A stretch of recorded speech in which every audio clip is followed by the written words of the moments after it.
minutos de cortesía. Yo creo que podemos comenzar. Además, va a haber aquí un pequeño prólogo y mientras pues irá llegando gente que querrá escuchar sobre todo a Pablo Medel, que es el autor que nos acompaña hoy.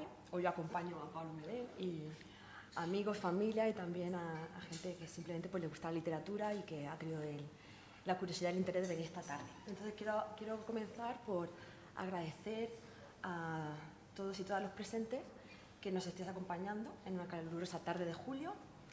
Y aunque veo en el público muchas caras conocidas, me gustaría presentarme un poco y también me gustaría hablar de qué nos conocemos, Pablo y yo.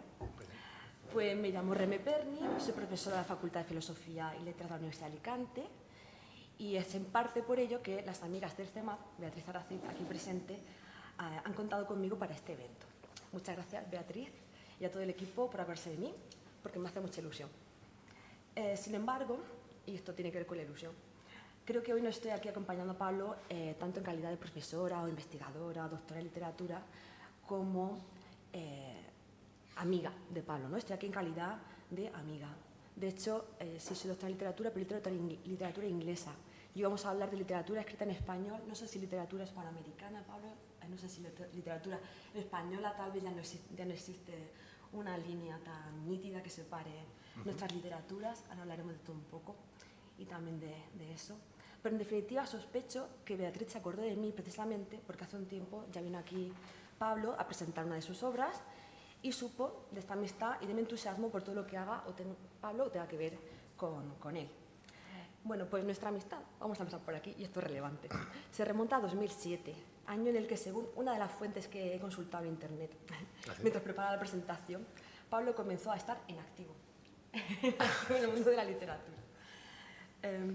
Nosotros nos hicimos amigos ese año y, en primer lugar, en el recién nacido mundo virtual, concretamente en MySpace, no sé si nos vimos por LiveJournal. Tú componías canciones preciosas, un folk rock pop al estilo de Damien Rice, y yo era una escritorcilla desinhibida gracias a las nuevas herramientas digitales, ¿no? Y tenía mis seudónimos y creía mis cositas y empezamos a coincidir. Pablo, otro amigo llamado Carlos Madrid y José Luis Zúñiga, de que hablaré ahora en un minuto también. Pablo por aquel entonces escribía poemas, además de componer música, y en otoño de 2007 tuve la fortuna de conocerle junto con los amigos que he mencionado, en Madrid. Por aquel entonces nosotros no éramos profesores, ni mucho menos doctores, y a aquel tiempo lo que teníamos en común era nuestro potencial artístico, que, como veremos hoy, Pablo ha desarrollado con gran éxito. De hecho, aquel primer encuentro en Madrid tuvo como colofón una fiesta en una casa maravillosa de un señor entrañable que ya ha nombrado, José Luis Zúñiga, que desafortunadamente ya falleció. Y él nos invitó a varios amigos virtuales a compartir nuestras obras en su casa. Tenía en el salón una tarima así parecida a esta y bueno, pues allí recitamos poemas, nuestros textos así híbridos, creativos de nuestros blogs.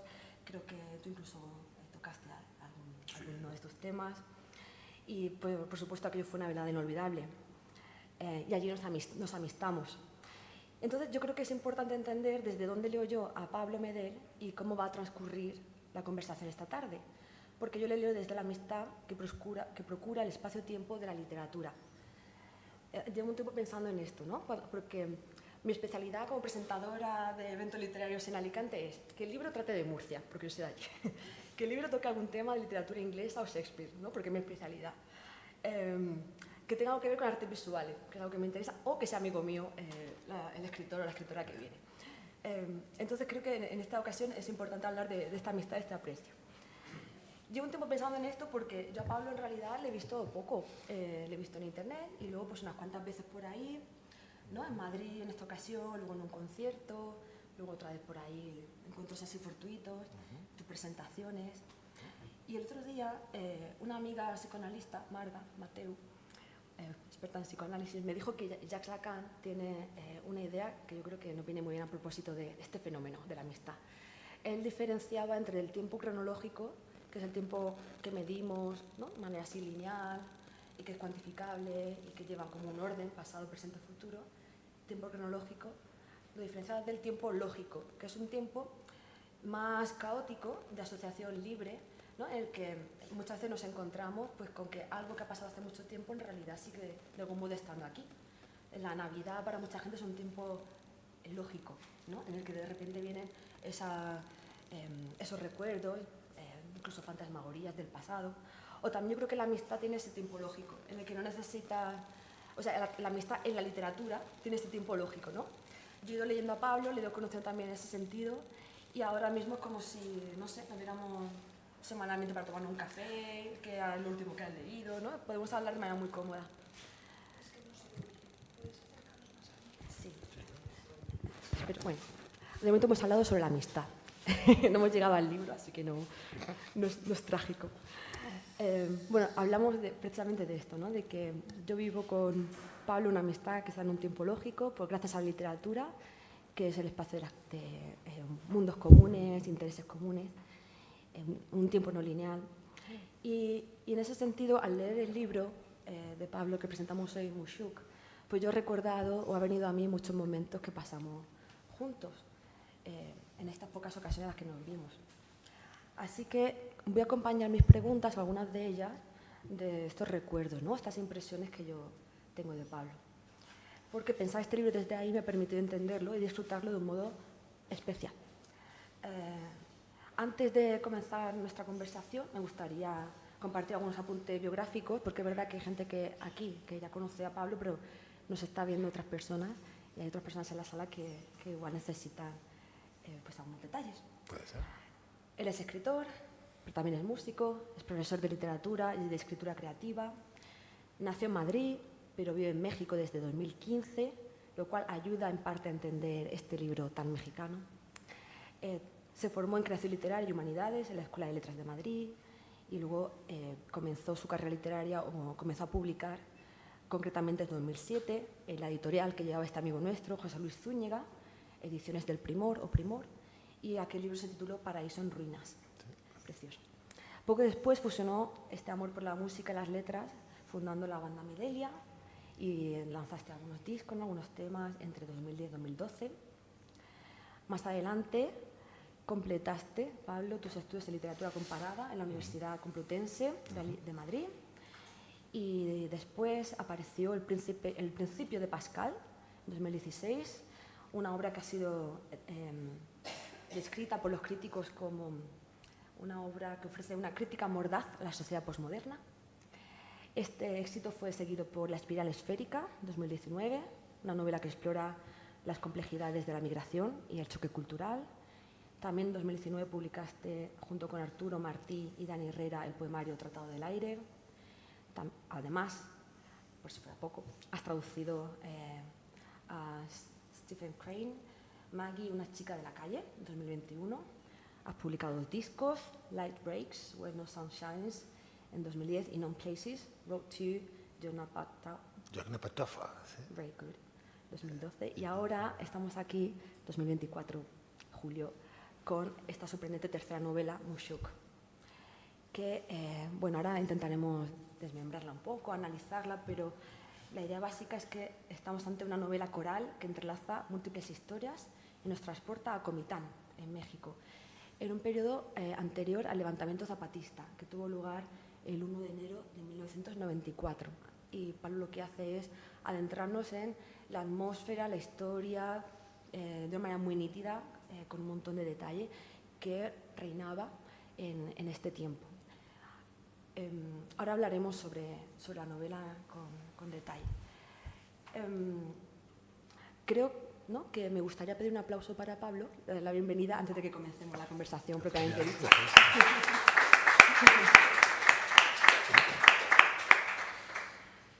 Y introduciría ahora la novela un poquito. Pues, genial. Mushuk es una novela coral, tal vez podríamos llamarla polifónica, que se articula en torno a la desaparición de un personaje, Moisés. En cierto modo, el personaje desaparecido ausente es el nudo, tal vez el personaje principal de la novela, en tanto que es una constante, ¿no? Y, como decía, como una llave, una de las claves. Se trata de una novela magníficamente escrita, yo diría, y ya me ha confirmado antes Pablo en nuestra conversación previa, que muy trabajada, muy pulida en cuanto a estructura, en cuanto a universos simbólicos, creo que sintácticamente impecable.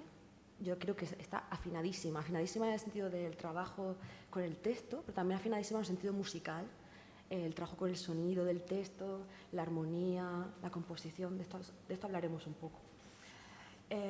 La historia es muy compleja, pero se lee de manera fluida, se entiende muy bien.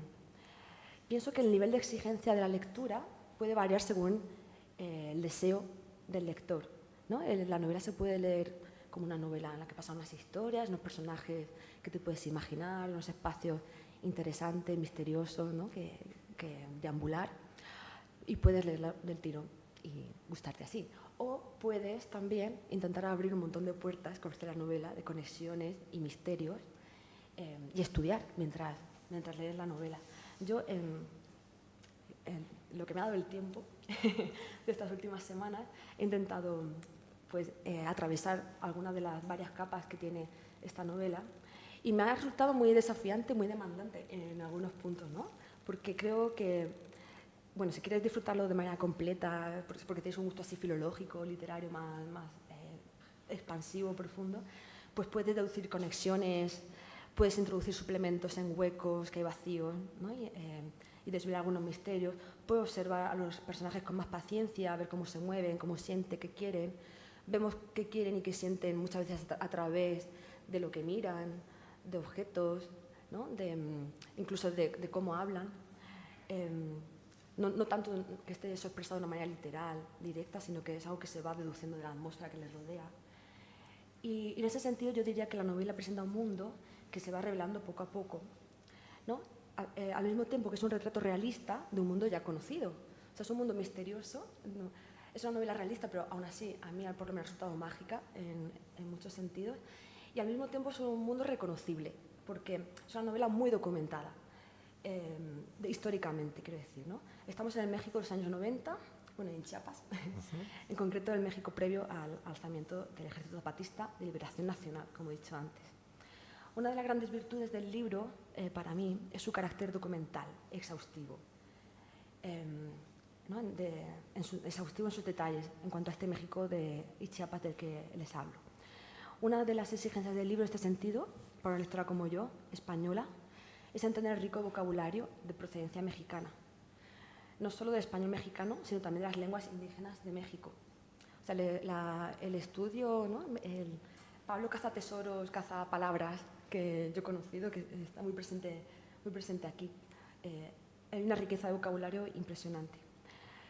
También el libro me ha hecho conocer o aprender algunos de los episodios o hitos históricos de la historia de México. Aparecen nombres propios de personajes históricos, lugares, fechas. El libro me ha obligado, a veces, a buscar información para entender su contexto y su dirección, aunque, como decía, se puede disfrutar perfectamente desde una lectura más ingenua o ignorante. Y el libro me ha hecho recordar un paseo con Pablo por Madrid hace ya años. He recordado lo curioso y erudito que es Pablo Medel, y cómo nos explicó a los amigos el Madrid de los Austrias mientras dábamos una vuelta por ahí, ¿no? Después de comer, una vuelta hacia el sol, y Pablo empieza a hablar y nos cuenta historias asociadas a cada calle, la fecha exacta cuando se levantó este edificio o aquel otro. Y me ha dado la impresión al leerte ahora, Pablo, que esa curiosidad y esa erudición están presentes aquí. Y, por ejemplo, a la página 161 del libro, un personaje exclama: un pueblo sin archivo es un pueblo sin historia. Y creo que es casi una proclama del libro, ¿no? Entonces, mi pregunta, entonces, para comenzar, sería en relación a la labor de documentación tan exhaustiva, al menos para un español que, hasta donde yo sé, no vivió los años 90 en México. Me gustaría que nos hablaras de esa documentación exhaustiva que has llevado a cabo para construir esta novela. Bueno, gracias por venir y saludos también a la gente que esté viéndonos ahora mismo. Yo creo que el proceso de investigación, cuando uno escribe, yo creo que lo más importante es lo que pasa antes de escribir, ¿no? Y creo que a veces una pregunta que suelen, por ejemplo, que suelen hacer: ¿cuánto tardaste en escribir tal libro, ¿no? Y uno piensa y dice, ¿cuál es el momento? ¿Desde dónde parte? Cuando ya te sientes y te pones a escribir el primer borrador. Y yo creo que no, que es en el momento en el que empiezas a documentarte, ¿no? Y luego depende del tipo de novela que quieras hacer, evidentemente. Y en este caso sí que coincidió en la época pues algo extraña, después de la pandemia, que gajes del azar, pues acabé viviendo en Comitán. Y tenía más tiempo, entonces decidí ponerme a investigar y a documentarme de algo que me llamaba mucho la atención. ¿Por qué?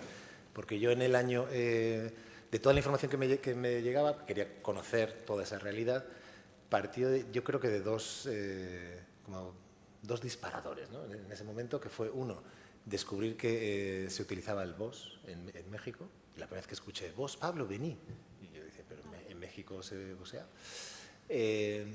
Y esa fue la primera. Y lo segundo, el entender todo como ese bloqueo que yo he traído o que llevaba cuando llegué a México, que tenía que ver con el tema multisensorial, con el tema de los sentidos, que es algo que siempre en todos los talleres, en todos los cursos, como uno siempre está trabajando, hay que activar más los sentidos, esto no es todo visual. Y dice, bueno, pero tú, ¿y tú qué haces luego cuando escribes, ¿no? Y entonces ahí es donde empezó, yo creo, como que la información me empezó a llegar. Y me enteré, por ejemplo, pues que Comitán había sido un lugar fundamental durante ese año, porque iba a ser una de las cabeceras que iban a tomar los zapatistas. Y entonces empecé a través de, pues, durante yo creo que medio año, totalmente obsesionado, leyendo, de todo tipo, yendo a conferencias que hablaban de temas lingüísticos, de refranes de ahí, del hablado comiteco, que es el que se... Y además coincidía que o sea,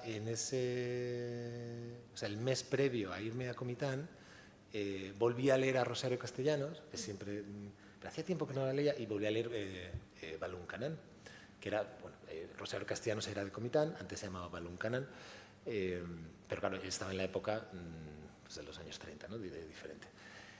Y recordando, hablando de las amistades y hablando de esto que comentabas del tiempo lógico, ¿no? Me di cuenta yo qué hacía en ese año, ¿no?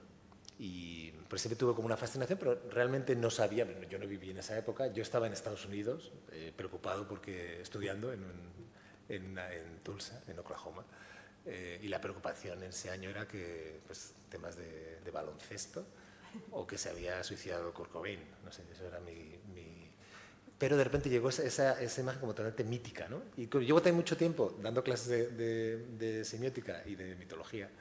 De repente dije, uy, ¿esto qué es lo que pasó aquí, no? Y entonces ahí es donde empezó esa parte de documentación, más luego, pues cómo soy yo, que siempre me gusta y tengo en ese sentido la suerte de estar en un país en el que les fascina el lenguaje y puedo estar hablando 1000 horas sobre cualquier palabra, cualquier origen, cualquier conexión, cualquier juego Y entonces yo creo que vino de ahí. Y que siempre había querido escribir algo relacionado con México para poder estar realmente inmerso en esa realidad, y justo estaba en un pueblito de la frontera con Guatemala, en el que cuando llegas ahí te olvidas o sea, el espacio y el tiempo cambia. Y bueno, yo algo parecido, cómo se debe vivir en los años 90, porque veías profesiones que ya no existen, formas de comunicarse, y yo vengo de Madrid, siempre he estado viviendo en una ciudad, y de repente como que todo eso, dije, bueno, vamos a intentar poder crear una historia para que, pues, se pueda luego recrear, ¿no? Y esa fue la parte que es la más divertida, y luego ya te tienes que poner a escribir, y luego llega la parte aburrida, que es tener que revisar y al final poner punto y final para poder documentar y empezar a investigar sobre otra novela, ¿no? Pero sí, yo creo que es la parte más bonita, es la de documentar y la de ir con tu libreta apuntando absolutamente todo. Aquí, por ejemplo, todas las mezclas que hay de lenguaje, todos los registros, mucho vocabulario que yo no conocía, pues siempre estabas ahí con las 1000 libretitas apuntando todo eso, y es esa parte de investigación que es maravillosa, es la que te ayuda a afinar, ¿no? A enfocar la mirada literaria y la mirada musical, porque al final es pues todo sonido, ¿no? Entonces yo creo que eso puede ser, esa parte fue muy bonita esa época. Y luego a escribirlo también, evidentemente. Ahora que mencionas tus libretitas, yo he Sí. anotado aquí palabras, ¿no?, que aparecen en el libro. Chalina, mujeres tojola blaes, chamaquitos la sabes. La chapita, sí. Argüendera, zopilote, etlacuache, tecnocté. El tenocté, qué bonito, sí. En el libro florece la lengua mexicana, un sinfín de palabras semi-desconocidas para el lector medio español. Sí. Entonces, en relación a lo que estás hablando, quiero preguntarte por el proceso de escritura, ¿cómo se hace algo así, vale, documentándote, Pero ¿cómo se hace algo así? Yo llevo 7 años en Alicante, no creo que pudiera escribir una novela alicantina, sin embargo creo que... Yo creo que sí, podrías. Estudiando mucho tal vez. Pero... Me pregunto, ¿es para ver un escritor mexicano? No, ¿Es para este libro de nada. literatura hispanoamericana? ¿Cuál ha sido la reflexión cultural y lingüística de este libro en México? Sí. En la novela hay numerosas alusiones a lo fronterizo y yo, como hablábamos antes, al leerlo pues notaba este carácter mexicano, como estamos comentando del libro, pero al mismo tiempo también me he dado cuenta de que lo entendía muy bien y que había algo que tal vez era español, aunque tenía la duda, digo, a lo mejor eso también está allí en México. Yo nunca he estado realmente en México y aunque he leído a mexicanos, no sé, no soy una experta en esto, no tengo ni idea de si según qué sitios habla diferente. Por ejemplo, lo del buceo Sí. me causó cierta incertidumbre hasta que descubrí que, porque pensé, ¿esto era México? ¿Por qué estamos ahora en Argentina? ¿No? Y luego descubrí, gracias a Pablo, pues que hay un lugar donde se vocea en México. Entonces, ¿dónde situaríamos esta novela y a ti? Sí. ¿Lo sabes? Bueno, a mí no tengo ni idea y la novela tampoco. Pero con el tema lingüístico, por ejemplo, especialmente en Chiapas, o sea, a mí me gusta poner el foco siempre en el lugar que no es el más común. Por ejemplo, la idea que tenemos o la que tengo yo también, de México es más el México mexica, el México azteca, el centro, ¿no? La parte maya, yo si puedo retroceder en el tiempo, si pudiera, yo estoy convencido que en esa época, cuando lo del levantamiento zapatista, yo estaría convencido, yo creo que pensaba que Chiapas era un país diferente a México, que eran 2 países distintos, casi seguro. De hecho, ahí siguen hablando de México y luego está Chiapas, ¿no? Entonces, ¿qué es lo del tema hispano? Es que ahí está todo mezclado. Entonces, mi fascinación lingüística, por ejemplo, de todas las 68 lenguas originarias que se siguen hablando en México, cada vez se hablan menos, es evidente, porque por razones, bueno, son lógicas, yo creo. Pero, por ejemplo, ahí sí que se mantienen todavía el tojolabal, que es una de las lenguas mayenses, que hay muchas, el choj, el tzetzal, el tzotzil, el mame, en el sur el tojolabal, que de hecho el título, Mushuk, en tojolabal significa ombligo, que es el origen, ¿no? Lo escuchas. Has dicho antes chinculguajes, ¿no? Que son la canastera de los chinculguajes, que aparece mucho, es típico, es como los sopes o ¿cuál sería el equivalente aquí de los chinculguajes, ahora que lo pienso? Como unas tortitas de maíz de pequeñas y te hablan en tojolabal y se mantiene todavía ese tipo y todo el tema o sea, toda esa inmersión lingüística es maravillosa, porque está mezclado, incluso los propios términos que utilizan en Chiapas son de español como muy antiguo, pero luego coinciden con términos que ya no se utilizaban mucho antes, pero luego otros que son más actuales, los mezclan con... Entonces yo creo que o sea, es muy difícil no fascinarte por la maravilla que hay de mezclas, que también las hay en España, pero menos. En ese porque es más grande, simplemente. O sea, tampoco... Esta fascinación entonces viene más como de la experiencia real, también real en cuanto a ti comentándote, o también viene de la literatura, de autores, autoras que por ejemplo mencionas en el libro, ya has mencionado tú a Rosario Castellanos, que también aparece Elena Garro. Sí. No sé si también esa tradición literaria... Pues mira, yo creo, por ejemplo, eso decías el primer poemario con la editorial de Zúñiga, hacía tiempo ya que no me acordaba de él, que se llama Paraíso en Ruinas, por ejemplo, ese es de un microrrelato de Juan José Arreola. Yo cuando empecé la maestría, o sea, el máster y luego también el doctorado, siempre mi fascinación fue por el cuento hispanoamericano y especialmente el mexicano. O sea, que no es algo que sea nuevo para mí. O sea, siempre y yo no conocía, no sé, la vida cambió mucho y acabé de repente en México y pude conocer, pues yo no pensaba jamás vivir en México. En cuanto a dónde me coloco yo, esta novela para mí tenía una importancia que era como que ya puedo escribir llevo ya más tiempo. Y si una persona es curiosa y pregunta y investiga, pues yo creo que pero necesitas tiempo, ¿no? Y entonces ahí es donde ya como me atreví, no creo que sea una novela mexicana ni tampoco una novela española. O sea, lo ideal es que las novelas sean novelas, ¿no? Está escrita en un idioma, pero que es algo que a mí es lo que más pues me fascina muchas veces cuando uno está escribiendo, que es lo que ocurre en la ficción. O sea, como ese lugar que es una especie de pues, repositorio, ¿no? De palabras. A mí me encantaría utilizar palabras, pero ya unas están en desuso, otras no funcionan. A veces hay muchos choques de esto se dice así, esto se dice, ¿no? Que también ocurre aquí. Pero hay un lugar en el que cuando tú estableces las reglas y funciona, ¿qué puede ser? Por ejemplo, hay un momento que uno de los personajes, Yalid, una adolescente, tiene un papalote, ¿no? El papalote, que aquí llamamos cometa, y en Chiapas se llama culebrina, ¿no? Y entonces, esas tres palabras en literatura pueden convivir. Y de repente se le escapa el papalote y uno dice, oye, la cometa, y luego de repente dice la culebrina, o el cempasúchil, que es la flor de muertos, ¿no? tan conocida. Y está cempasúchil y luego de repente aparece tajete, que es como la llamamos aquí, y en Comitán es jutús. Bueno, pues esas tres palabras en lo literario, todos esos ejercicios se pueden hacer en la ficción y tienen sentido, y ojalá pudieran convivir en la realidad se pudiera detener organizarlo, pero bueno, pues improvisamos, hacemos lo que podemos, ¿no? Entonces yo creo que eso, por ejemplo, hay un momento en el que un personaje está mirando el cielo y hay una noche estrellada, ¿no? Y dices, uff, pues que noche estrellada, pues me suena un poco a cliché, ¿no? Y de repente, claro, la palabra magnífica es astrífero, ¿no? Pero claro, ¿cómo dices tú? Pues sí, y de repente hay un momento en el que está mirando y esa noche, pues al final es una noche, ese cielo astrífero, y empieza a explicar una cosa de las estrellas y se entiende perfectamente sin que haya categorías ni clases ni nada, sino que todas las palabras, las que tú elijas, según tu propuesta, pueden convivir.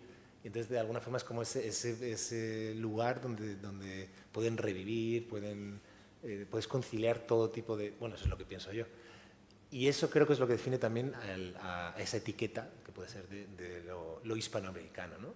Yo durante toda mi vida pues solamente he conocido lo español y mis referencias europeas, y las otras pues venían de libros, hasta que pude estar allí y darme cuenta de todas las conexiones que hay y todo lo que se puede hacer. Por eso creo que lo interesante es que yo creo que la literatura rompe las fronteras, ¿no? Creo que eso sí, hay una lengua que es la que a mí me gusta, que es la que estamos hablando, me gustan muchas, pero es la que de repente tiene tantas posibilidades, hay tantas variantes, hay tantas formas de hacerlo, que eso también tiene hay momentos, hay escenas, hay por ejemplo un diálogo en el que dos extranjeros, hay uno que es español, se ponen a hablar, por ejemplo, de ese término que es el ahorita, ¿no? Sí, sí. El ahorita, por ejemplo, que puedes esperar cuando llegas, que no sé qué tal, pero lingüísticamente es maravilloso. El sufijo ito, que también tenemos aquí en Andalucía, de afecto, de cariño, ¿no? Un cafecito, pues no tiene por qué ser pequeño, y bueno, para un mexicano, una mexicana, diosito, pues es enorme, ¿no? Bueno, pues ese sufijo, no de tamaño, de que sea pequeño, sino de respeto, aplicado para el tiempo. Entonces entiendo que yo tengo un tiempo y tú tienes otro tiempo. Por lo tanto, yo no te puedo imponer mi ahora. Tú no me puedes imponer mi ahora. Vamos a hablar con respeto. Entonces yo te digo, bueno, pues ahorita. Y cuando mi tiempo coincida con tu tiempo, pues nos encontraremos, y si no. Entonces todo esto, más allá de lo que no es lingüístico, pero sí que es lingüístico, que viene todas pues esos hallazgos que uno descubre, que tienen que ver con lo lingüístico, porque al final escribimos porque ponemos en el centro la palabra, que es como como que tienen cabida en la ficción, en los libros. Entonces, no sé si eso responde. Yo puedo responder un poco a la pregunta. Sí, por supuesto que sí. Y de hecho tal vez lo retomemos después cuando te pregunte por algunas curiosidades también relacionadas a los mitos que nombras en el libro. Pero hablando también siguiendo con la curiosidad de Pablo Medet, quería preguntarte también por tu curiosidad histórica, porque te has explayado en el estudio de la historia más o menos reciente de México y de Chiapas, en concreto los años 90 y previos. No obstante, no estamos ante una novela politizada del todo, ¿no? Activista, pese a que hablas de este alzamiento. Sí. Pero tengo mucho interés porque nos cuentes qué te llevó a escribir sobre este tiempo, concretamente. Pues yo creo que fue un tiempo a título personal, para mí los años 90, para mí fue el año en el que se me interesan mucho los cambios de paradigma, ¿no? En México, México cambió totalmente en esa época, ¿no? Pero en mi vida cambió bastante cuando yo me fui a Estados Unidos, o sea, que de repente a la vuelta pues ya fue distinta, ¿no? Y esa época es cuando empecé empecé a tener como un interés muy grande por la literatura y por la música, empecé a componer las primeras canciones. Y bueno, ese momento de los 15 años, que no sé cuál sería el equivalente ahora, los 15 años de hace 30 años. Bueno, igual pueden ser también los 15 años de ahora. Entonces me interesaba mucho esa época por recordar, porque me he estado moviendo, pues no tanto, pero bueno, algo me he movido a lo largo de mi vida y de repente como recuperar esa historia. Dos, el tema de por qué esa época, por ya cosas como muy bueno, que tienen su importancia. Con el tema de la pandemia y con todo el tema digital, sí que noté en las clases, tanto en la universidad como en talleres, asesorías, etcétera, que había pues cambiado la forma de escribir, la forma de describir también, ¿no? Y justo en ese momento quito algo que a mí me generaba un problema, porque todo lo que yo quiero hacer cuando escribo, de activar los sentidos, bueno, jugar con las teclas que uno tiene, ¿no? Con narración, descripción, diálogo, persona, espacio, tiempo, ¿no? Que es todo lo que hay. Justo en ese momento todavía no había tecnología. Y parece que no, pero también me interesaba recordar esa parte en la que no tengo un personaje que está con un teléfono o el conflicto que puede tener. Por eso también uno de los personajes muy importantes es un personaje adolescente, ¿no? Entonces, esa época me interesaba y luego a la hora de estudiar la historia, porque la historia me interesa mucho, me interesa conocer, bueno, pues empezar a conocer cuando estás en otro país es muy interesante el estudio que haces, desde fuera, pero luego estás dentro. Y entonces me pareció una época muy interesante y sobre todo me llamó mucho la atención cómo puede ser que no vieran lo que ocurrió en Chiapas. Y te pones a investigar y evidentemente pues sí que lo sabían, pero de una manera diferente, interesaban otras cosas. Y lo tercero es, cuando estuve en Comitán, estuve en un festival de arte y poesía, que se llama Baluncanán, de hecho. Íbamos por ejidos, por zonas de comunidades originarias que tenían, y ahí me contaron muchas historias. Y coincidí ahí con Balam Rodrigo, que es un gran poeta chiapaneco. Y me dijo, justo cuando estaba escribiendo, dice, ¿sabes cuál es el problema, Pablo? Sobre todo el tema zapatista se ha escrito mucho después. Se ha hecho mucho ensayo, ha habido mucho periodismo, pero no hay novelas. Y yo, pues mira, justo estoy yo en la época anterior. Y dice, pues es que escribe, que hace falta una novela, pero de todo lo anterior, que tiene que ver con lo que decías de lo político, ¿dónde te sitúas? Yo tengo una visión, o sea, yo el mundo lo veo de una forma horizontal, no de una forma vertical, por ejemplo, ¿no? Y tengo mi propia manera de ver, pero ahí yo no o sea, la idea es que tú puedas, y es muy interesante, algunos personajes que para mí son bastante desagradables, hace poco, en una presentación en México, me dijeron, bueno, pues tiene esta otra parte y a mí me interesó este personaje porque sí que tenía no había como buenos y malos, ¿no? Y yo pensaba, uy, pues igual ahí no lo he hecho tan mal, porque en otras cosas yo pienso, oye, aquí me estoy posicionando mucho, ¿no? Y luego resulta que no. Y entonces justo coincidieron, o sea, coincidió toda esa bueno, esos factores y dije, bueno, pues genial, poder hacerlo y poder quedarte en el momento anterior, o sea, que la novela, esto no es iba a decir spoiler, pero no, un destripe de la historia que termina justo cuando empieza el momento del levantamiento que todos conocemos, lo que pasó más o menos después, lo que vino, tal, todo, pero lo de antes, ¿no?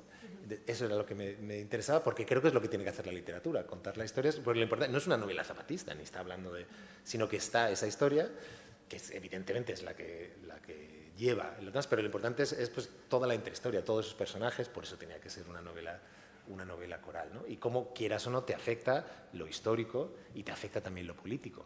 Que ahora, yo cuando llegué a México había como dos temas como no reglas, parece que no escritas, pero que eran, no se habla de religión, no se habla de política. Yo, ¿cómo que no se habla de religión, no se habla de política? Por fortuna ya se habla mucho de religión y se habla mucho de política, porque yo pienso que todo es político. Y entonces es muy interesante porque sin temas de activismos ni nada tal, pero si tú vives una época en la que cambia el paradigma de tu mundo, pues te va a afectar de alguna manera, ¿no? Y eso también me interesaba mucho jugar. Me interesan las historias de las personas, pero me interesa colocarlas en un contexto donde pues, hay cambio radicalmente el mundo. Entonces, creo que esa es lo que también te puede ofrecer pues la lectura de una novela y sobre todo la escritura cuando tú estás haciéndolo, ¿no? Ahora ya sé por qué se llama Balan, uno de los personajes. ¿Es? Y si cuando me está preguntando el cuándo de la novela, ¿cuándo estamos? ¿No? Al principio me pregunto ¿dónde estoy y cuándo estoy? Sí. Y me he dado cuenta de que hay una ausencia en la tecnología, pero gracias a los personajes eran como modernos. Todo empieza siempre en detalles de todo. Empieza lo primero, abren un periódico y se acaba de morir Audrey Hepburn. Eso, te sitúas a partir de esas pequeñas pistas. Sí. Tú tienes que estar como atento o atenta para entender. Pues creo que también has respondido casi a la pregunta siguiente, que habla precisamente de ti, ¿no? Ya nos has dado algunas pinceladas autobiográficas, ¿no? De dónde estás tú en los 90, por qué te interesaba esta época como punto de cambio. Pero bueno, creo que además en la novela, que no es una novela autobiográfica, hay algunos aspectos que podemos relacionar seguramente con tu vida. Por ejemplo, tú has estado en Comitán, ¿no? Has estado viviendo allí. Pero me pregunto si hay algún otro aspecto vital, corpóreo, material real en estas páginas. Hay por ahí un Pablo, pero que no tiene nada que ver contigo. Pues depende de la gente que me ha comentado. Es curioso porque hay un personaje que es español y es fotógrafo, ¿no? Y está haciendo la Panamericana y se queda ahí atrapado de alguna manera, ¿no? Que yo en eso, o sea, sí se cuela todo lo personal. Hay cosas que sí, pero esa curiosidad y pero luego también está, pues no sé, mi padre era fotógrafo y la imagen que tenía era esa, pero luego todo esto venía de una historia que es que detuvieron a un español que tenía los ojos verdes porque pensaban que era su comandante Marcos, por ejemplo, ¿no? De hecho, no sé, ese personaje tenía el segundo nombre del subcomandante Marcos, que era Sebastián, o sea, que era pero uno de los barrios donde ocurría todo, que se menciona mucho, es el barrio San Sebastián. Había un demasiado nombre y al final pues, lo cambié por Daniel porque estaba justo acaba de terminar un cuento de hecho el síndrome de Crusoe, que hablaba el personaje se llamaba Daniel, por ejemplo, hablaba con el autor, ¿no? Con Daniel Defoe. Entonces sí, hay cosas que pueden ser tuyas, pero yo en ningún momento estoy, o sea, no es nada, no es autoficción, ni tiene... de hecho, en otro caso me reconocieron más en el personaje de la escritora, que quiere llegar ahí y luego, pues sí, pero en el fondo el protagonista, o sea, yo lo que hago es crear unas reglas, crear un juego para que alguien lo pueda recrear. Y sí, pero sí, evidentemente sí se cuelan todas esas... pues esos detalles. Pero yo creo que lo bonito de la ficción es eso, ¿no? Que a veces buscamos mucho qué es lo... Pues sí, pero eso yo creo que es más para el psicoanálisis, muy interesante, que luego uno no sabe, igual en ese gesto o algo, hay una imagen que recuerdas o una escena que... evidentemente creo que lo importante es poder vivir lo que tú, o sea, de lo que vayas a contar lo hayas podido vivir, pero luego hay una parte en la ficción que tiene sus propias reglas y tú ya no lo controlas. Entonces ocurren situaciones que a mí no me han ocurrido, pero le han ocurrido a otras personas o las he leído en otros libros y de repente ahí tienen como su lugar, ¿no? Pero sí hay algo en la música. Pero incluso el otro día en Cholula, hablando en México, que es donde vivo yo, uno de los personajes que veían que les había interesado más, que era por una página, es un cura que se pone a hablar de la teología de la liberación, que es algo que a mí me interesaba, y de repente ahí ve mucho de ti. Y yo, pues, no se me podía haber ocurrido a mí. No tengo, o sea, creo que estoy como en los antípodas, ¿no? Pero en el fondo no, porque también es esa parte de reconciliación con determinados prejuicios o ideas que yo he podido tener, por ejemplo, con lo católico. Yo no soy católico y siempre me ha gustado, pero bueno, un trabajo que hizo ahí la teología de la liberación fue muy interesante, ¿no? Y hay unas discusiones con un protestante que también son muy... Bueno, pues todo eso también es parte de mi contexto y de mi vida, que yo he crecido en un ambiente protestante toda mi vida y siempre he sido pues un poco diferente, ¿no? pero sí, yo creo que se van mezclando y se van colando, pero creo que lo importante no es eso, lo importante es qué es lo que, cuando puedes tocar sin darte cuenta, bueno, lo trabajas, pero cuando de repente hay algo que es pues más universal, ¿no? Y yo creo que, y esa es la parte también mitológica y la parte, hay cosas que nos conectan, da igual la época, da igual el país, y da igual yo creo, ¿no? Pero sí, esas experiencias. Por ejemplo, nos conecta la música. Por ejemplo, la música es muy importante, siempre está la música. Pues me iba acordando de mi amigo Pablo Medel, el músico. Creo que este libro está compuesto de manera magnífica, como solo un músico podría hacer. Hay muchas referencias musicales textuales, no literales, desde la banda de música a la que toca Balam, para empezar, sí, hasta los boleros o las canciones como las malagueñas, rancheras, aparece mencionado varias veces Vicente Rey. Sí.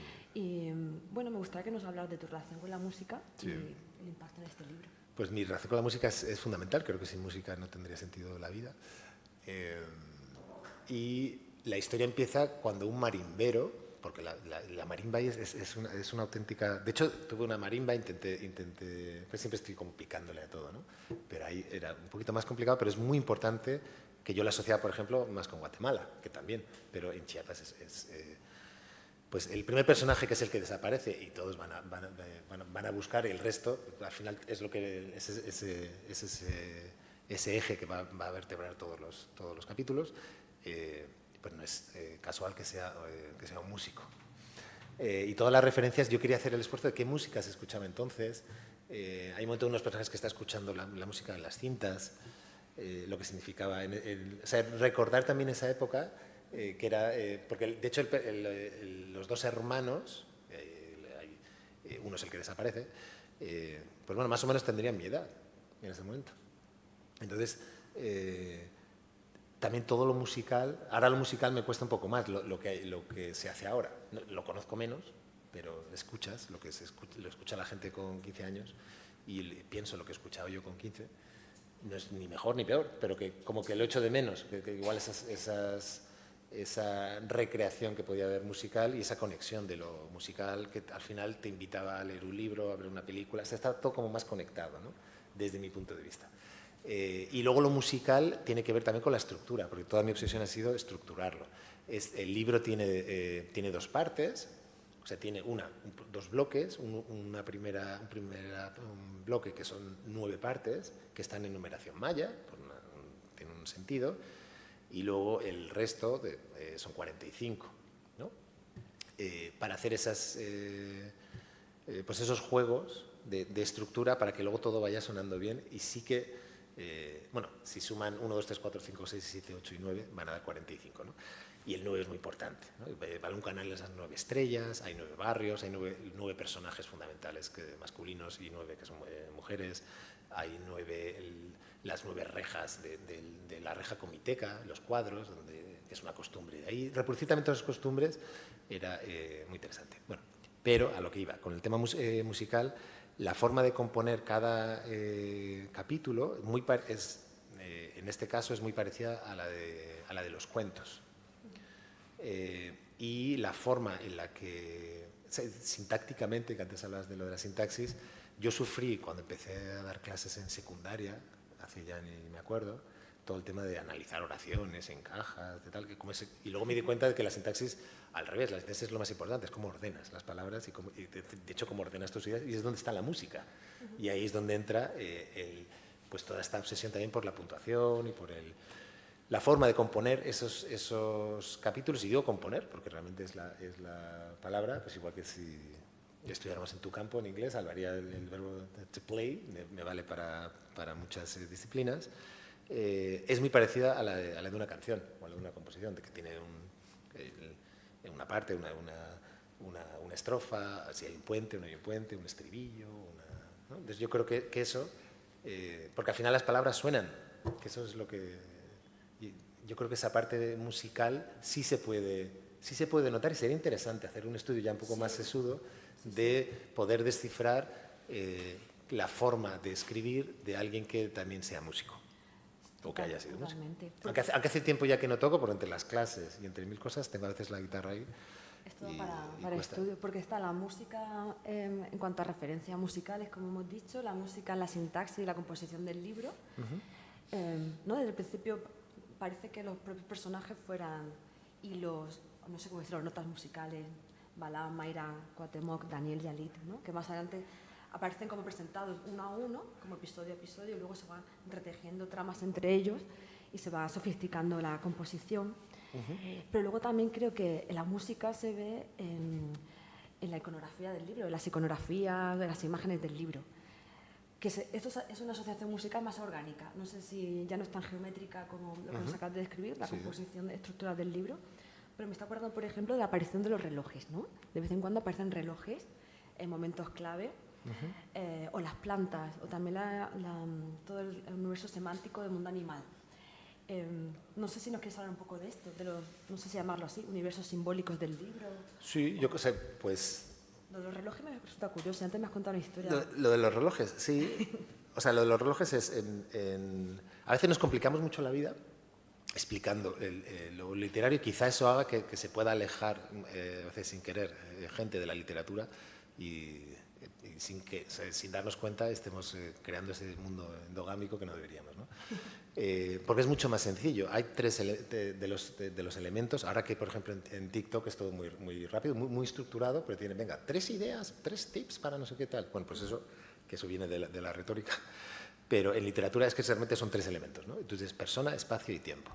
Y para jugar con con esos elementos, o sea, cuando uno se emociona en cualquier obra da igual que sea un libro, una película, lo que sea, es cuando pasa algo con esos elementos de espacio y esos elementos de tiempo, ¿no? Cuando se espacializa el tiempo, se temporaliza el espacio. Y a la hora de tú elegir alguien en un lugar hace algo, que eso es una historia, cuando vas colocando los motivos literarios, esos objetos, en este caso relojes, o pueden ser animales, o pueden ser, que son los que empujan, los que motivan la historia, de hecho sí que se va haciendo esa armonía musical, pues yo creo que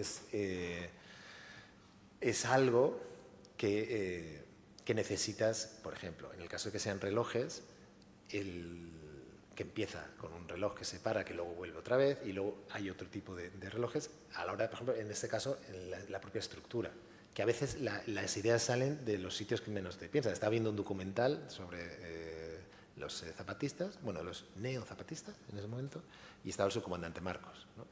Y está el subcomandante hablando con su pipa y tal, y de repente tiene en las manos 2 relojes. Y estaba el entrevistador y tal, bueno, pregúntale lo de los 2 relojes. Estás hablando de tal, y al final se lo pregunta, ¿no? Oye, ¿y por qué 2 relojes, no? Y dice, no, son 2 tiempos. En algún momento se van a juntar, prepárate, ¿no? Y eso me da clave, de hecho se aparece, hay un guiño a eso, me dio la clave de, por ejemplo, la estructura de la propia novela, ¿no? De ese tiempo, de lo que estaba pasando en la selva lacandona, y ese otro tiempo que estaba pasando en Comitán, en la frontera. Entonces, creo que esos elementos, o sea, tampoco se trata de explicarlo todo, de justificarlo, de tal, sino cuando tú creas un juego, que es la parte lúdica, yo creo que se nos olvida a veces. Cuando creas un juego hay unas reglas, ¿esas reglas se entienden? Sí. ¿Cuál es el juego? Pues, pero hay que pensar muy bien qué colores, y como lleva mucho tiempo también leyendo y ya dando clases también, bastante tiempo ya, sobre mitología, pues he estado también intentando incorporar todos esos símbolos, toda esa parte que sí que es muy mexicana en ese sentido, de esa simbología, no solo de tema de números, sino de los animales, de la tierra. Y fíjate, en lo político, para mí a veces es más político las descripciones que hay y la importancia que tiene la tierra, por ejemplo, que el tema más de política al uso, ¿no? Porque ahí sí que hay unos espacios en los que lo que manda todo es la tierra. Y a veces ponemos el foco en otros sitios, la mayoría de las veces, desde mi punto de vista, ponemos el foco en nosotros mismos, en nuestra cabecita, y es difícil en determinados contextos como este no darte cuenta de cómo determina tu forma de vivir, tu forma de comunicarte, tu forma de pensar, tu forma de todo el entorno en el que estés. Seguramente, no sé, no es una crítica, o sí, pero igual si hubiera más árboles en Alicante, pues la temperatura sería diferente. Y en vez de decir 20 veces que calor hace, pues me sentaría en un par, igual, no sé, surgirían otro tipo de historias, ¿no? Entonces esa parte de lo ecológico, que es lo que ya se está... A mí, por ejemplo, es un tema que sí que me preocupa mucho y siempre está ahí. Y creo que en la ficción esa propuesta siempre es de recrear mundos multisensoriales. Y multisensoriales no puedo tener a personajes oliendo teléfonos. Y para eso hay que conocer esas plantas, esos árboles, que es como mi trauma. Eso es también la parte personal de llegabas a un árbol y, bueno, ¿este árbol cómo se llama? Bueno, pues que este árbol se llama así por esto y por esto otro. Por ejemplo, la ceiba, ¿no? Bueno, ceiba, que es la que está en la portada. Es el árbol sagrado de los mayas, ¿no? Que conecta con el cielo, con el Xibalbá, que es como bueno, es el inframundo maya. Bueno, pues un árbol que de repente lo miras y empiezas a ver cosas que dices, ¿por qué ha pasado esa...? Porque de repente ponen ofrendas a un árbol, ¿no? Cuando uno llega así y empiezas a enterarte de las historias. Un árbol, por ejemplo, hermafrodita, que de repente la mitad del año de una forma y luego de repente florece, que es una cosa como la forma simbólica de representar a ese árbol sagrado.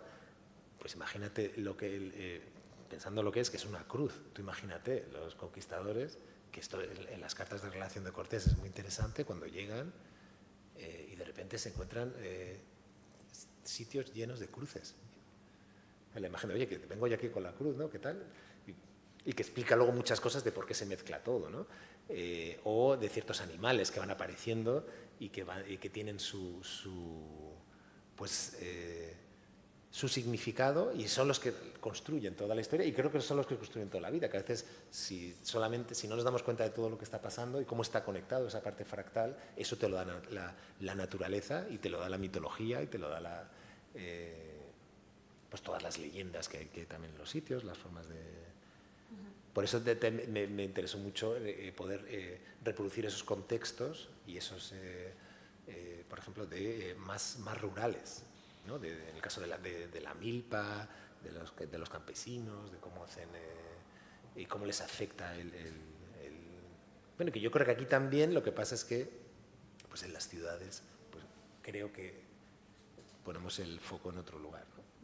Y esto es una propuesta para intentar revivir y recrear y recuperar pues no sé, no solo la nariz o el oído, sino todos, ¿no? Todos los sentidos que se puedan tener. Estoy contigo. Y es verdad, antes cuando decía que no es un libro politizado, me refería sobre todo a que no es un libro sobre el movimiento zapatista o sobre la historia de este movimiento, sino que es un libro que se recrea otras cosas, pero creo que sí que aparece lo político, de esto que tú estás comentando, en la naturaleza, en lo ecológico, ¿no? Como amor a las plantas, a los árboles, a la naturaleza, lo que hemos dicho. Y también me parece que está lo político en la colectividad del libro. Es una novela coral, como decíamos, varios personajes principales y más, buscando un desaparecido, pero además también es coral o colectiva en el sentido de que la colectividad está presente en los espacios del libro. Por ejemplo, comienza con una escena en un parque, una plaza, donde va a haber un concierto de una banda de música, un grupo de gente, ¿no? Hay momentos en la iglesia, en casas, en diferentes comunidades. Y creo que en ese sentido es político, y no sé si quieres comentar algo sobre la idea de comunidad en tu novela. Sí, bueno, en mi novela y en mi vida y en la vida en general. O sea, yo creo que sin comunidad no hay nada. Que creo que es ese hiperindividualismo frenético en el que vivimos. Creo que lo que nos está dando es un mundo pues muy fragmentado, pero una fragmentación vertical. Si podemos hablar de vertical y horizontal en los fragmentos. Y creo, sobre todo en las historias, el simple hecho de escribir, o sea, cuando una persona escribe una novela, la novela solo tiene sentido cuando alguien la lee. Y ahí empieza una comunicación que es necesaria, una pequeña comunidad, luego comunidad de lectores, y evidentemente yo creo que lo político, en un mundo en el que yo detecto que se ha perdido los valores del resto y más que de la comunidad, también de las comunidades, creo que, bueno, esa es una parte que creo que sí que es política. A mí leer me parece algo que entronca mucho con una serie de valores, más allá de la ideología que tenga cada quien, pero es algo solidario. Tienes que poner de tu parte, tienes que atender a diferentes realidades, tienes que vivir lo que le pasa a un personaje muy diferente a ti, a otro personaje, tienes que escuchar, y eso yo creo que es político. De hecho, creo que leer es un acto político. Leas lo que leas. Bueno, no sé si leas lo que leas. Sí, yo creo que sí. Pero sí, es importante y eso es político porque creo que o sea, entendiendo lo político como lo que es de la nueva, o sea, de la polis, pero de la de ahora, no la de los griegos. Creo que si no escuchamos a los demás y no tenemos una visión un poquito más horizontal o más solidaria, de saber que las cosas funcionan, o sea, tú solo no puedes hacer nada. De hecho, es que no interesa, ¿no?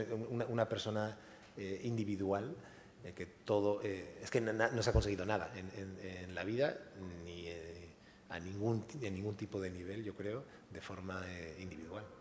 Creo que es el fracaso de la humanidad, eso. Estoy de acuerdo, y también con tu apología de la literatura. No, pero... Y hablando de la comunidad, del colectivo, a lo mejor, como llevamos una horita hablando nosotros, a lo mejor sí. Alguien del público, de esta pequeña comunidad, este colectivo, quiere hacer alguna pregunta o un comentario. Pues seguro eso sería lo interesante, pero... Yo tengo más, puedo seguir, pero... Échame. Venga. Pasamos el micrófono, ¿no? Pero como lo están grabando... Para la otra comunidad virtual.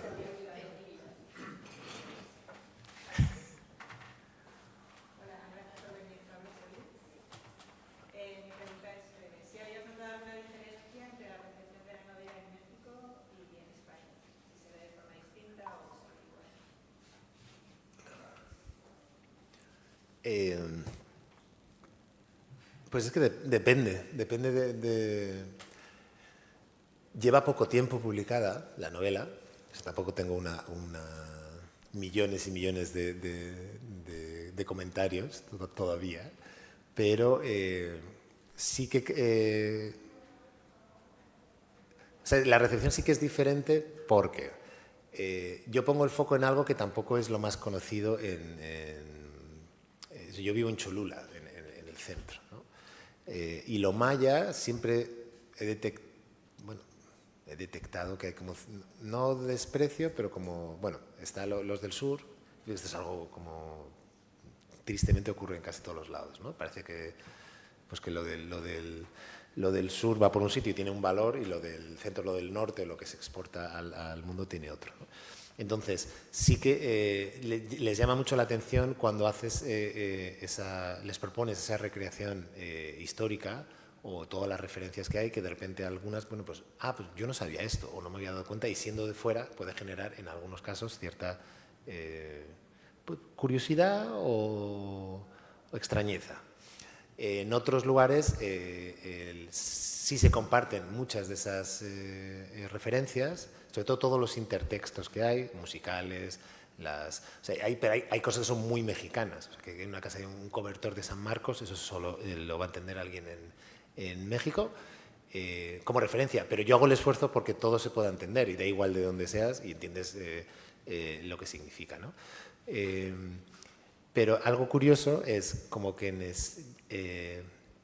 de las 3 secuencias famosas de la narración, descripción y diálogo, la voz narrativa me costaba mucho, que eso lo comentamos en su momento, dónde colocar la voz narrativa, porque no quería una voz que sonara muy española, pero tampoco una voz mexicana. Yo no soy mexicano, que lleve mucho tiempo viviendo allí.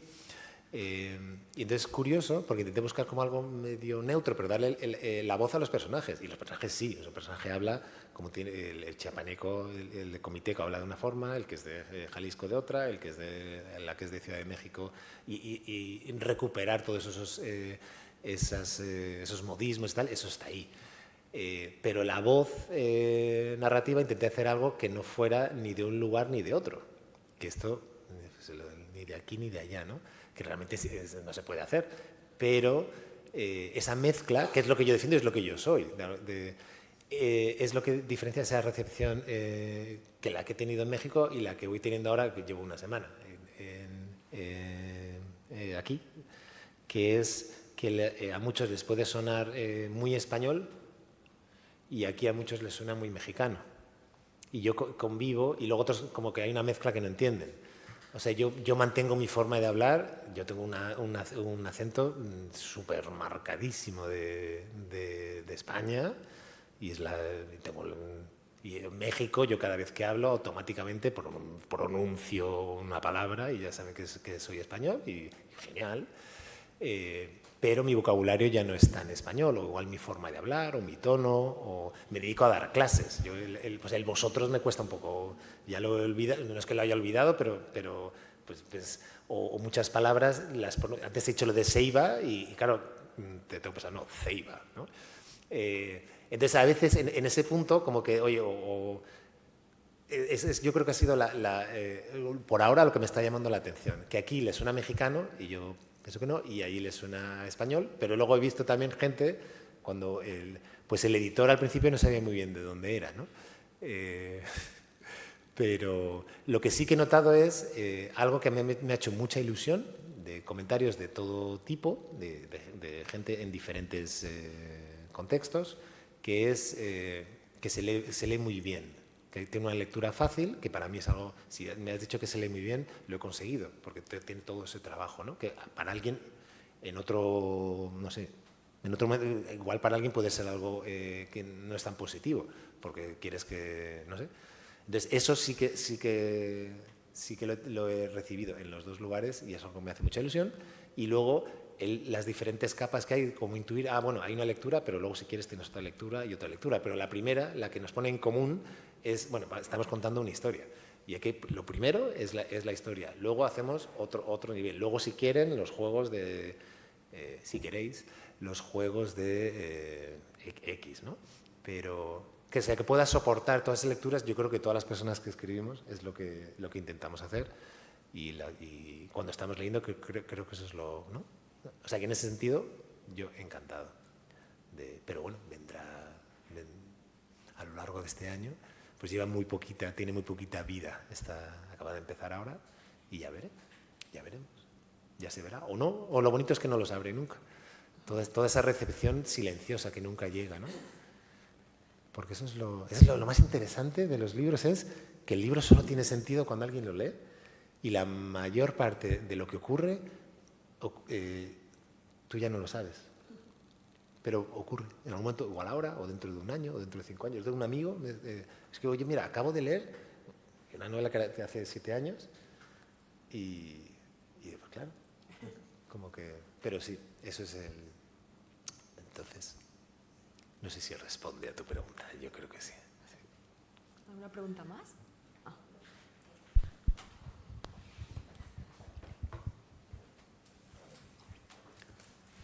Gracias. Perdona la pregunta personal y no sobre el libro, pero sí. ¿Qué te llevas de esa experiencia chiapaneca? Tú mismo lo has dicho, ¿no? Cholula y Chiapas poco tienen que ver. Sí. Y aparte de la composición del libro, Sí. ¿qué te llevas de esa experiencia? ¿Qué me llevo? Pues me llevo muchas cosas. Me llevo parte de mi familia, que es comiteca. Yo he tenido la suerte de poder estar dentro de una familia, de otra comunidad, ¿no?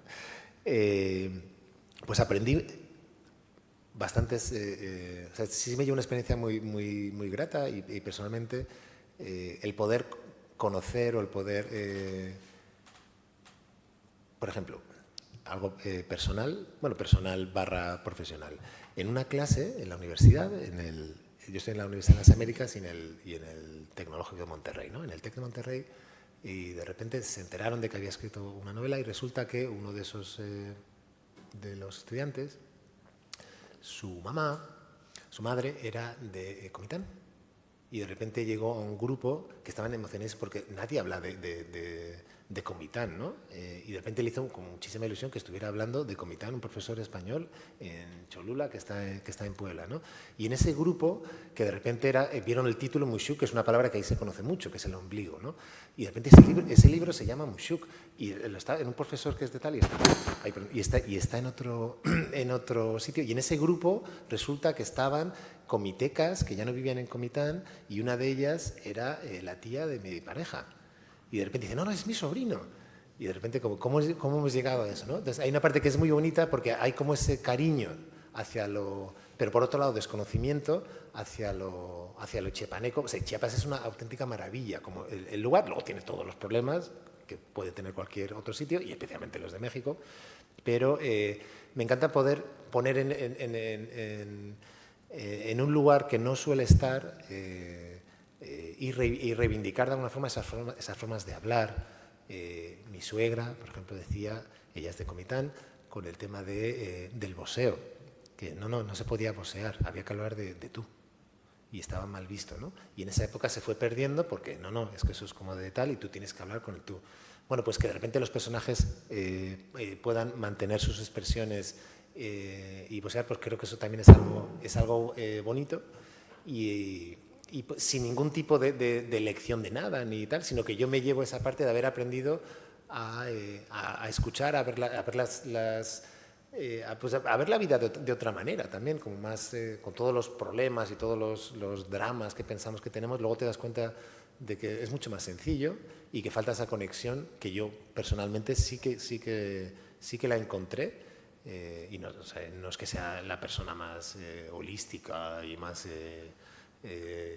para nada, pero el apreciar mucho más la naturaleza, el apreciar ciertas... supongo que también es la edad que te haces más mayor, pero sí me lleva algo muy bonito y sobre todo la ilusión que les hace que hables de... O sea, ahora mismo, por ejemplo, de algunas personas que quizá lo puedan estar viendo ahora, o luego en las redes sociales se sube una foto y sé que personas de Comitán van a ver que en la Universidad de Alicante y de repente está la novela que se llama Mushuk y estamos hablando de Comitán. Y de repente se puede estar leyendo y con expresiones de... Pues yo creo que esa es la parte que, no sé, desde mi punto de vista es bonita, ¿no? Antes de llegar aquí estuve unos días que quería ir para enseñarle a Carla Coruña, ¿no? Parte de mi familia es gallega y yo qué sé, pues yo recuerdo mi infancia estando en la Torre de Hércules y tal, quería hacer ese recorrido, ¿no? Que es un poco, lo conecto bastante con con el chiapaneco, es como al revés, que de alguna forma yo creo que el norte, especialmente Galicia, sería como Chiapas, ¿no? en México. Y entonces creo que esa experiencia, porque yo nunca he vivido realmente en un sitio, como que tiene como mucha suerte, yo creo. O sea, me he sentido muy afortunado de poder vivir una realidad que es compleja, que siendo yo pues como soy, con estas, se nota, yo cuando me hablan en inglés en todos lados, a veces también aquí, pero bueno, se nota que yo mi piel no es mexicana, mi voz tampoco, y poder meterme en esos lugares, pero te aceptan y realmente sí que he sentido que es una comunidad muy apapachadora, como dicen en México, ¿no? Te escuchan, te aceptan como eres y no te juzgan tanto, y siendo extranjero o todas estas cosas de dónde vienes, de dónde tal, ahí de repente hay como, lo importante no es eso, o sea, ¿qué más da, no? O sea, ¿cómo te sientes, no? Y tal, pues vamos a platicar un rato, ¿no? Y eso yo creo que sí que me lo llevo de Chiapas y lo exporto donde sea. Esa es la parte chiapaneca. Y bueno, yo creo que con el libro, la forma del libro, es una manera también de poder sellar esa, iba a decir aventura, pero no lo sé, pero esa experiencia, ¿no? Que también es lo bonito de escribir.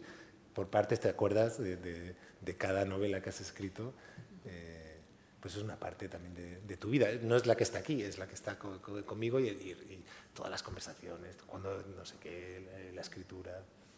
Esa parte es muy bonita. Chiapas es muy importante ya para mí.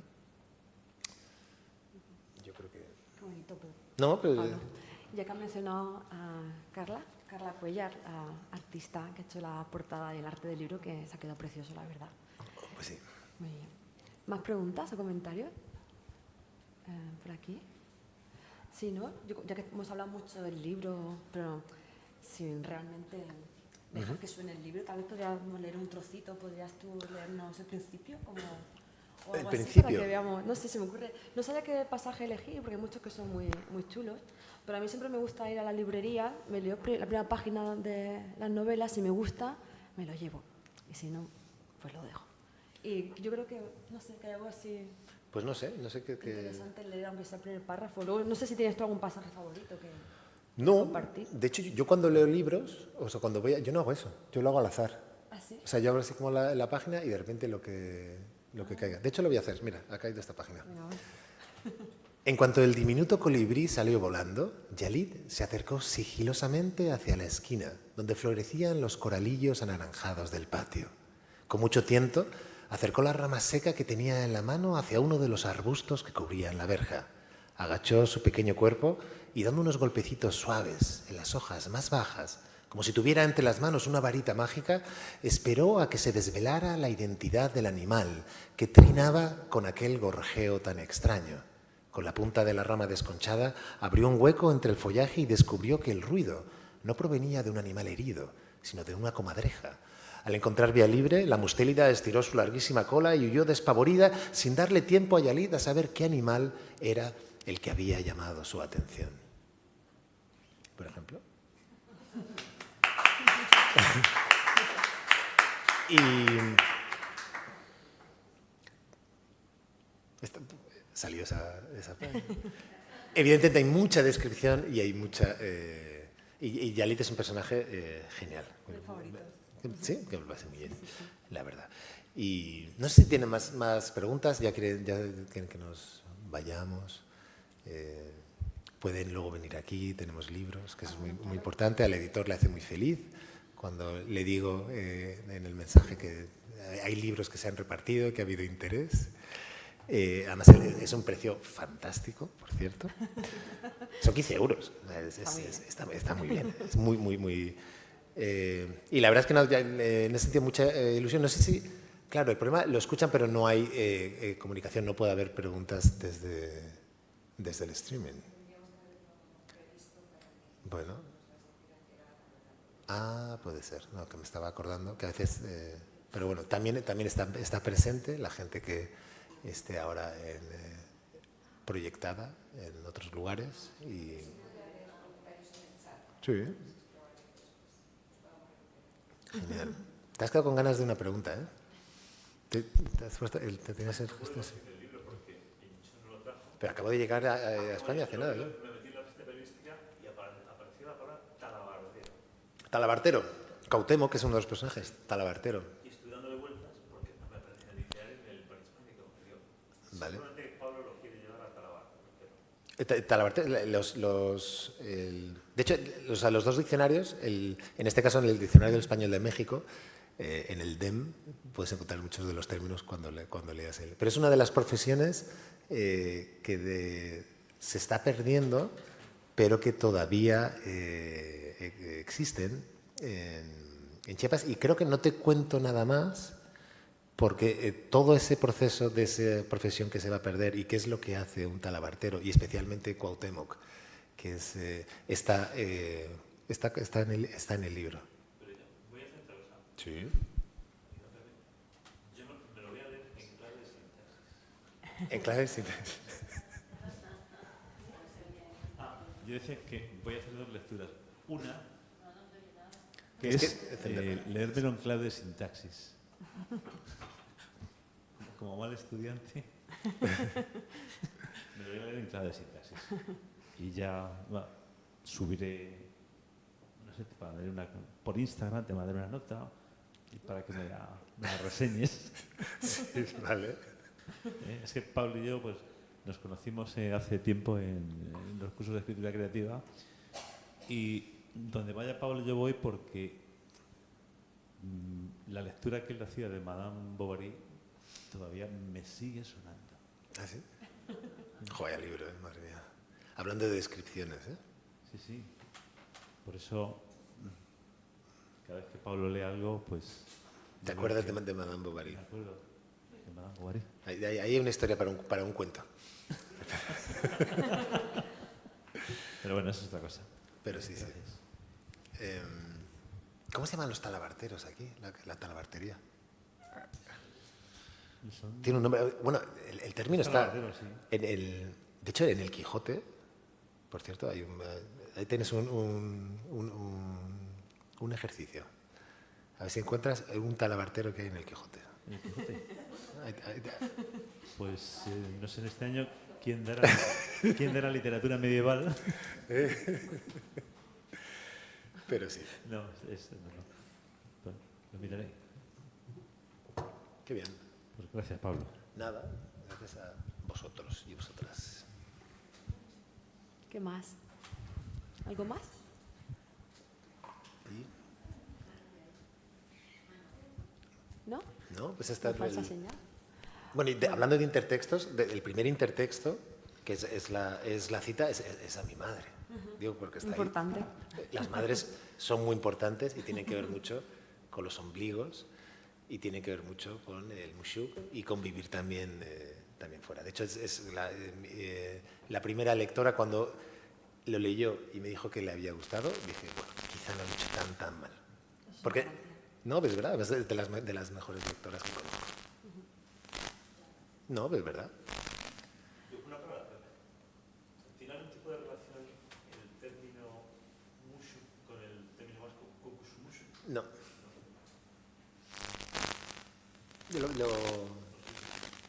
Y de hecho salió en una presentación. No, aquí mucho que es ombligo tiene que se corta es en tojolabal, que es con X y con apóstrofo, mushuk, y luego se adapta. Por eso la idea también era un término que es español comiteco. Cómo se adapta del tojolabal al español de México, que ya está mezclado con el náhuatl, pero luego la variante con el tojolabal y al final simbólicamente también era como muy importante poner en el primer plano esa palabra que está conectada con otra palabra que significa origen. Porque evidentemente la costumbre que hay en Comitán es la de al recién nacido se le tiene que enterrar el ombligo, el mushuk, en el árbol familiar. Y de hecho también tiene su importancia en la novela, esa costumbre.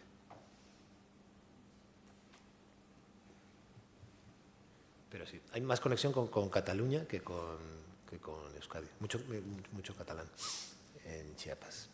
De hecho, a la gente que le gusta el fútbol, cuando van, lo que reparten es el platillo estrella de Chiapas, que me llama mucho la atención. Pero esto viene de España, y yo pues me temo que sí, que es la butifarra.